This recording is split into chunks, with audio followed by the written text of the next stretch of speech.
The Children's Health Fund is very dedicated to the health care of kids here in West Virginia as well as around the country, and to launch a new mobile medical clinic. It's a very exciting time because we know that healthcare is going to get out to the rural communities and some of the areas that don't have access to traditional healthcare. It is a way of tearing down barriers so that parents can feel good about being able to provide healthcare for their children, and it's one less worry and one less decision that they have to make.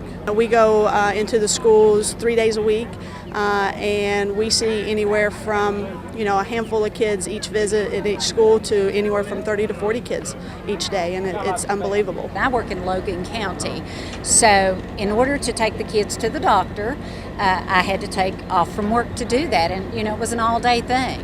So this van being there at the school, it not only allowed my children to get the health care that they needed, but it also allowed me to be able to take them to the doctor and also go on to work and, get the money that we needed to live on as well. I was diagnosed with ADD when I first met Dr. Pino, and I don't think that I would have. I think school would have been a lot harder if it wasn't for her. She was so dedicated to helping me with my schoolwork,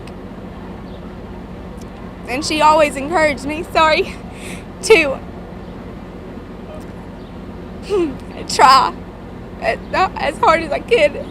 I am usually not at a loss for words, but I am today. That's how much this means to me, because having this brand new medical clinic that we can take everywhere, it's just a wonderful way that we can bring health care to the children here in Huntington, but also in rural areas.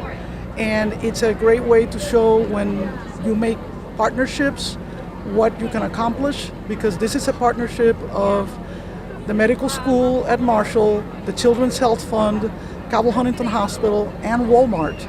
So the more people you bring into your organization, the more resources you have that you can use and help the children that need the help.